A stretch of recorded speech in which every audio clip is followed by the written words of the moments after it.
The Knicks defeated the Sixers last night. They've now won 5 of their last 6 games. OG Anunoby, he led the way with 27 points, his 5th straight game with 25 or more. They got the win without Karl Anthony-Towns, who was out with a knee issue. Jalen Brunson, he missed his 13th straight with an ankle sprain. So here's Josh Hart after the game about facing Cleveland tonight, potentially shorthanded. I don't know, we just got to go out there and compete. We got we're down. I don't know. No one knows what KAT's doing, but not sure if Mitch is going to play. Obviously, JB and Cam and them. Deuce, I don't think are going to be ready.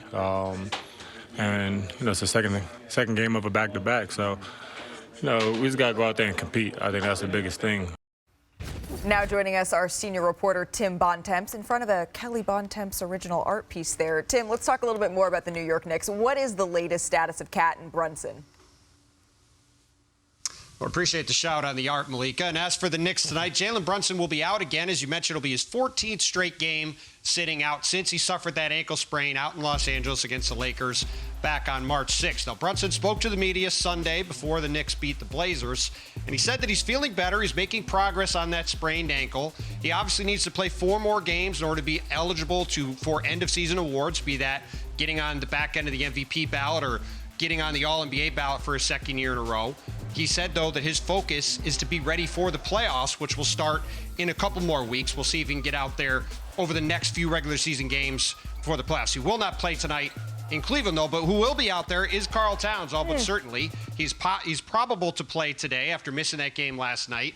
Knicks did a little back and forth playing Mitchell Robinson, who is not playing both halves of a back-to-back. He played against the Sixers last night. He is out today, so he continues to ramp up for missing the first several months of the season. But Karl Towns, our all-star center, could make the All-NBA team. Also, he'll be out there against Jarrett Allen and Evan Mobley tonight. And as you said, tough task for the Knicks trying to beat the East-leading Cavaliers on the second night of a back-to-back. But they'll have a rested Karl Anthony-Towns as they try to do it. Yeah, a little bit easier with Karl Anthony-Towns out there potentially. So that's tonight in the New York Knicks. Let's go a little bit bigger picture here, Tim, if we could, because 3 times a year you emulate the MVP voting, right? You take the temperature of 100 voters, and this morning you release the final straw poll. But it was compiled last night, right, before there was this explosion of Nikola Jokic. How many more performances is he going to need to have here as we take a look at the results to be able to remotely catch Shai Gilgeous-Alexander, according to voters?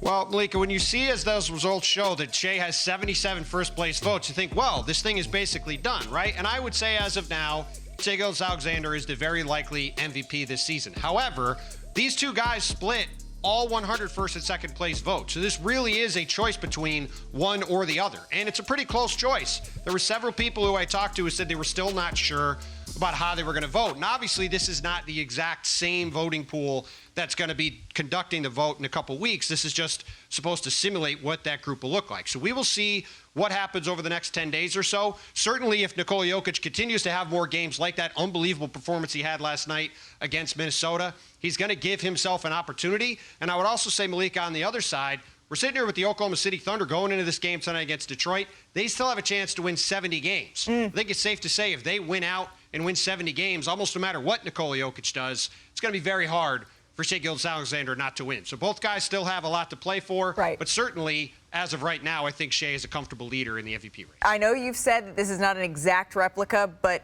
you have a great track record here with this. You've predicted everyone so far. So right now, Shai Gilgeous-Alexander in the lead. Tim Bontemps, thank you very much. You can see SGA right here on ESPN tonight.